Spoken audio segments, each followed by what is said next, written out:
하나님의 말씀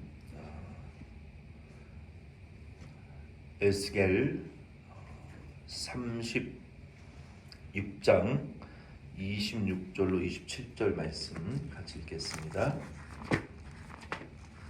구약성경 에스겔 36장 26절로 27절 말씀 같이 읽겠습니다. 에스겔 36장 26절로 27절입니다. 시작. 또 새 영을 너희 속에 두고 새 마음을 너희에게 주되 너희 육신에서 굳은 마음을 제거하고 부드러운 마음을 줄 것이며 또 내 영을 너희 속에 두어 너희로 내 율례를 행하게 하리니 너희가 내 규례를 지켜 행할지라. 아멘. 그리고 37장 14절도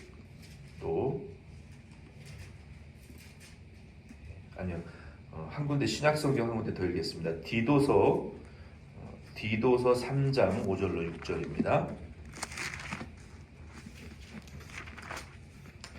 디도서는 신약성경 350페이지에 있습니다. 제 성경으로는 디도서 3장 5절로 6절.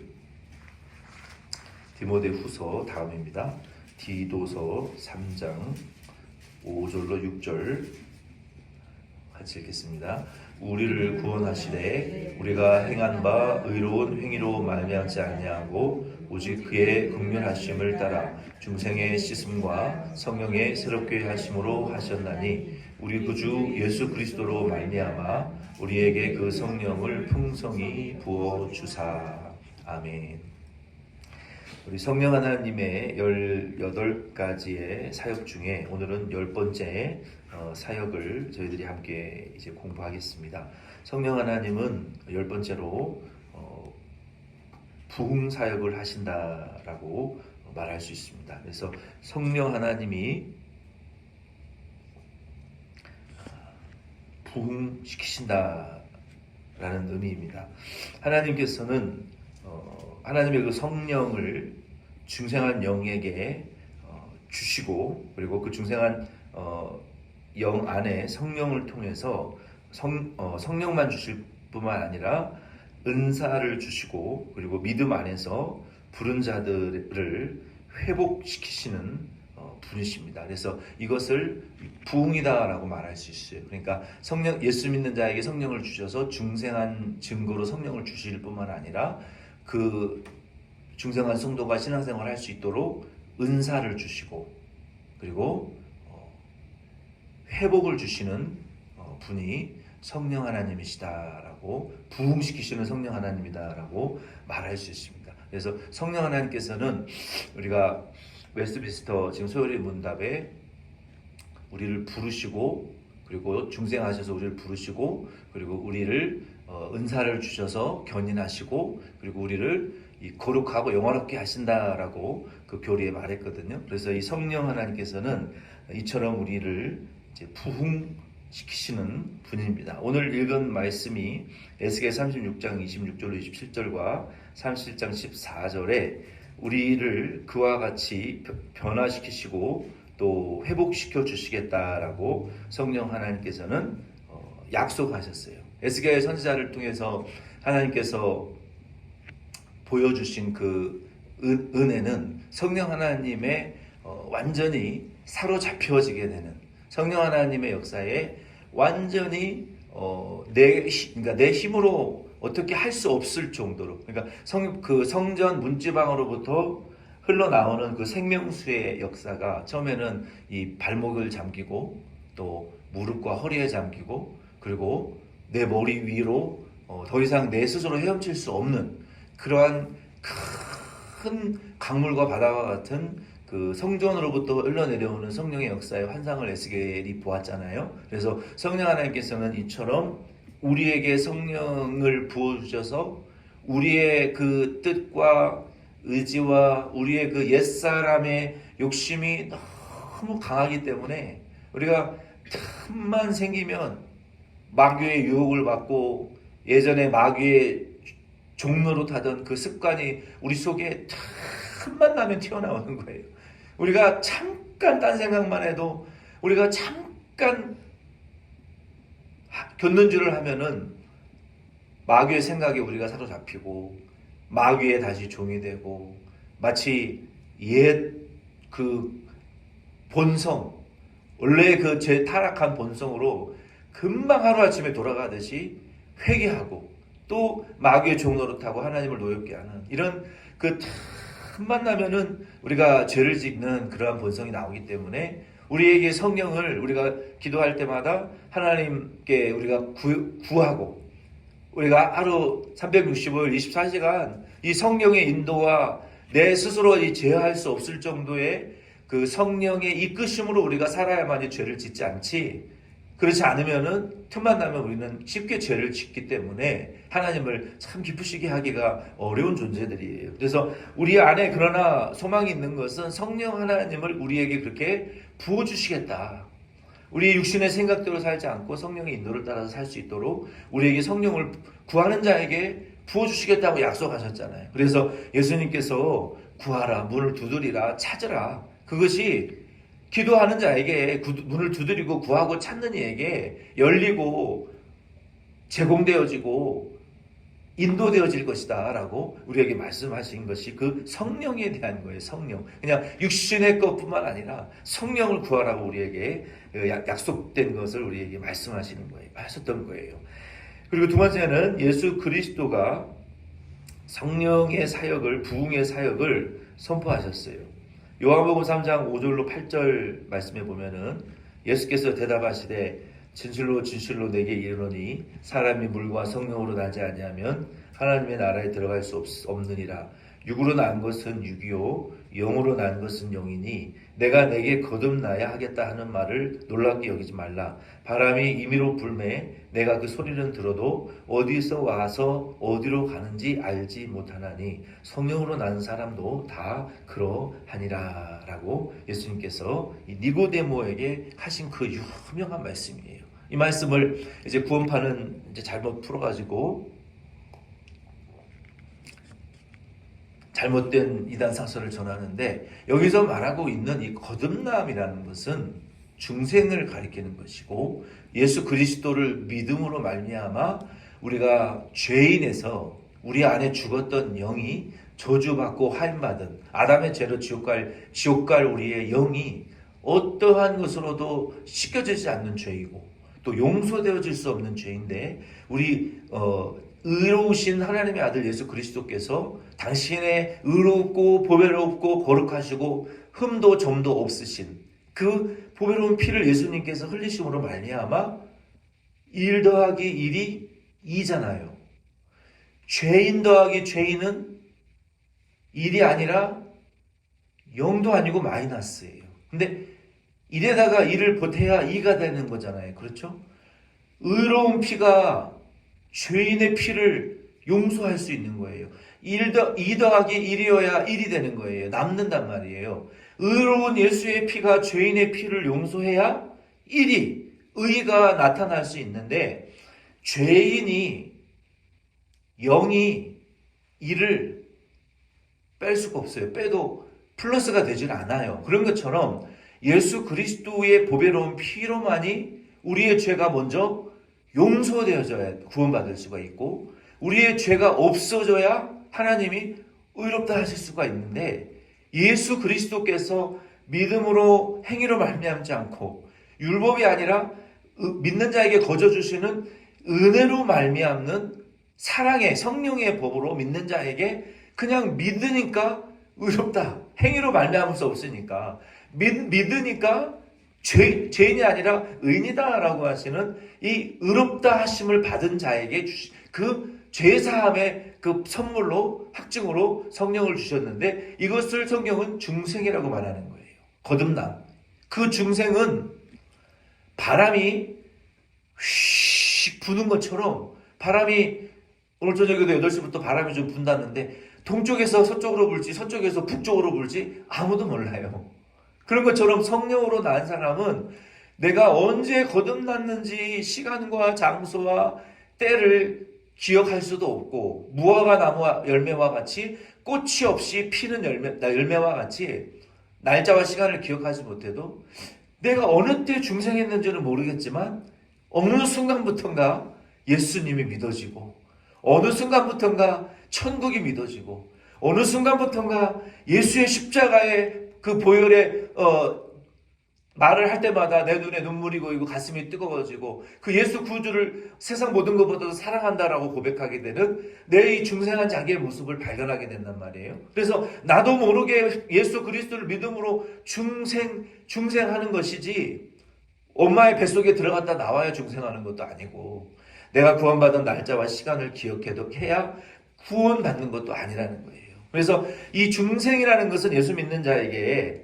약속하셨고, 그리고 더군다나 이 중생이라는 것은 성령의 독보적인 사역이라고 성경은 말하고 있어요. 그러니까 마치 산부인과 의사와 간호사들이 아이를 출생시키는 그 전문의와 같이 어떤 의사와 일반인보다도 거기에 특화되어 있는, 우리의 영혼의 중생에 특화되어 있는 그 사역을 하시는 분이 누구시냐? 성령 하나님이시라는 거예요. 그러니까 우리 삼위일체 하나님이 똑같이 역사하시지만 성령 하나님이 우리를 중생시키시고, 그리고 우리를 구원시키시는 일에 있어서 독보적으로 앞장서서 일하시는 분이 지금은 누구시냐면은 성령님이시라는 거예요. 그래서 우리가 이 성령의 힘을 의지하지 못하면 영원 구원을 할 수가 없어요. 성령이 물과 진리로, 말씀과 진리로 우리를 물로 씻으시고 말씀으로 씻으시는, 예수의 피와 말씀으로 씻으시는, 우리를 중생하고 구원케 하시는 그 사역의 독보적인 역할을 하시는 분이 누구시냐면은 성령님이시라는 거예요. 그래서 우리는 다른 영혼들을 위하여 구원하기 위하여 전도할 때 성령 하나님의 도우심을 간절히 우리가 기도하고 의지할 수밖에 없어요. 성령 하나님께서 역사해 주시기를. 그러면 어느 때인지 모르겠지만 그 사람이 하나님의 뜻 안에서 구원 받도록 역사하시는 분이 성령님이다. 세 번째는 부흥에 대한 일입니다. 성령의 사역은 구원을 가져다 주신다라고 말씀하셨어요. 디도서 3장 5절 6절 말씀에 보면은 중생의 씻음과 성령의 새롭게 하심으로 행위가 아닌 우리 주 예수 그리스도로 말미암아 그 성령을 풍성히 믿는 자에게 부어주신다라고 말씀했어요. 그래서 성령의 역사 열매는 구원입니다. 은사가 아니라 구원. 그 성령의 역사로 구원받게 하는 역사가 일어나는 거예요. 은사를 통해서도 일어날 수 있고 병고침을 통해서도 일어날 수 있지만 중요한 것은 그 영혼의 구원하심을 이루시는 분이 성령님이라는 거예요. 예수님께서도 병든 자에게 항상 예수님 병 고쳐주시고 하시는 말씀이, 제사 율법을 평소에 무시하고 유대인의 율례와 율법을 계명을 지키지 않는 자들에게는 제사장에게 가서 율법이 정한 규례를 행하고 너의 문둥병이 나은 것을 제사장에게 확인을 받아라. 그러니까 예수님도 절차를 굉장히 중요하게 여기셨단 말이에요. 그냥 병만 고쳐주고 끝내신 게 아니에요. 그리고 예수님께서 병든 자에게 자꾸 고범죄를 짓는 자들, 습관적으로 죄를 짓는 자에게는 너 더 심한 병이 걸리지 않겠어요는 너 습관적으로 짓는 죄를 고범죄라고 그러거든요. 고범죄를 고쳐라. 알고도 짓는 죄를 고쳐라. 안 그러면 지금은 고쳐줬지만 너 더 중한 질병이나 귀신 들림이 있을 수 있다.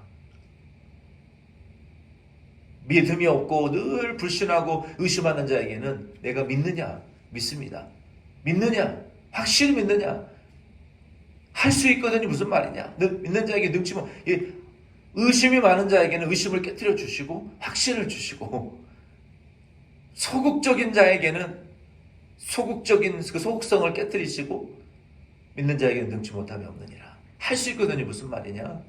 능치 못함이 없다. 이걸 깨뜨려 주시는 거예요. 그리고 영혼이 구원받은 결과로 이제 제사함과 병고침을 예수님이 늘 주시고 사람들에게 그것을 이제 알리거나 또 숨기거나 하신 목적은 그 사람의 영혼의 구원을 위하여 예수님 성령 하나님은 늘 역사하신다라는 것을 알 수 있습니다. 그리고 네 번째는 이 중생이라는 것은, 이 부흥사역의 중생이라는 것은 성령 하나님의 이 독보적인 창조 사역입니다. 이 사역은 인간적인 수단으로 절대 성취될 수가 없어요. 요한복음 6장 63절 말씀에 보면은 살리는 것은 영이니 육은 무익하니라. 내가 너희에게 이른 말이 영이요 생명이니라 라고 말씀하셨어요. 예수님께서는 영을 살리러 오셨지 육을 살리러 오신 분이 아니거든요. 그러나 마지막 날에는 영원히 살아난 사람은 육도 부활하게 된다라고 말씀하셨어요. 그래서 우리 교회가 할 일은 무엇이냐면은 영혼을 살려내는 기관이 교회예요. 우리가 면역성이 떨어진 사람에게 아무리 좋은 약을 먹여도 안 됩니다. 그 사람이 면역성이 회복되어지고 무슨 질병에도 저항 능력을 갖게 되면 몸에 건강이 오는데, 면역성이 안 오면은 아무리 좋은 약을 먹어도 건강해지지가 않는 것처럼 우리의 영혼이 마귀의 굴레에서 벗어나야만이, 마귀의 그 굴림하고 장악하는 권세에서 그 영혼이 해방되어져야만이 뭐라도 우리가 할 수가 있는데, 마귀의 권세에 눌려있는 영혼을 구원해내지 않고는 육신의 질병도 살릴 수가 없어요. 그래서 우리 교회는 성령 하나님께서는 항상 사람의 그 영혼을 살리는 일에 집중하시기 때문에 우리는 그 성령 하나님의 인도를 쫓아서 그 영혼을 위해서 기도할 때, 내 육신의 생각을 쫓아서 우리가 뭘 해주는 것도 좋지만 성령 하나님이 우리에게 직관적으로, 성령의 직관으로 우리에게 그 성령의 영감을 통해서 우리에게 보여주시는 것을 우리가 도와드리고 해드리는 이 영적인 통찰력이, 영감을 가지고 하나님의 그 독단적인 그 구원의 역사를 도와드리는 우리들이 되어야 됩니다. 이 일은 인간적인 수단으로도 안 되고 또 율법으로도 성취되었을 수가 없다라고 고린도후서 3장 6절에 말씀하셨어요. 성령 하나님은 부흥을 일으키시는 분이에요. 지금도, 어제도 제가 무슨 동영상을 하나 봤는데, 이 패션이라는 굉장히 오래전부터 일어난 젊은이들의 그 리바이벌 미팅입니다. 5만 명이 들어가는 스테디움에 들어가서 찬송가 한 곡을 20분을 넘게 부르는데, 그 찬양을 부르는 그 스테디움 안에 정말 성령이 가장 임재하시는 것과 같은 이 패션이라는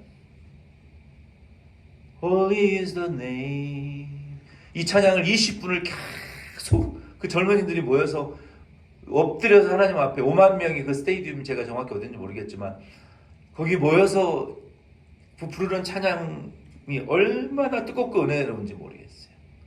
미국이 영적으로 쇠퇴하고 정말로 심각한 상황에 지금 들어가고 있지만 그 중에서도 성령 하나님은 부흥의 역사를 이어가고 계시는 그런 빛을 보는 거예요. 그 수많은 젊은이들이 모여서 삼위일체 하나님을 찬양하는데 다 엎드리고 무릎 꿇고 하나님 앞에 그 눈물로 감격하고 찬양하는 그 모습이 얼마나 제 마음이 뜨거워지고 감동이 있는지. 아무리 안 된다, 힘들다, 어렵다, 망했다, 소망이 없다 해도 하나님은, 성령 하나님은 부흥을 일으키시는 분이 성령 하나님이시고 그것을 이끌고 가시는 분이 성령 하나님이시는 것을 우리가 믿고, 우리 덴버시온 장로 교회도 이제 낮이 짧아지고 어두움이 길어져가는 이 가을과 겨울이 이제 곧 우리에게 닥쳐오고, 이제 10월, 11월, 12월, 1월, 2월, 3월까지는 어두움이 밤 시간이 좀 길어지는 시간이고 참 기도하기 어렵고 모이기 어려운 그런 환경이 될 수도 있어요. 그러나 우리 기도하시는 분들은 포기하지 마시고 우리 교회와 우리 가정의 부흥을 일으키시는 분이 성령 하나님이신 것을 우리가 기대하면서 이 기도의 자리에 여러분, 이 발걸음을, 여러분의 그 자리에 임하시는, 그 기도의 시간에 임하시는 성령의 그 기름 부으심, anointing of Holy Spirit, 우리의 기도의 자리에 부어주시는 그 기도의 자리를 빼앗기지 마시고 기도로 교회와 가정을, 성령의 부흥하심의 사역을 여러분 인도에 가시는, 계속 끌고 가시는 저와 여러분 될 수 있기를 부탁드립니다.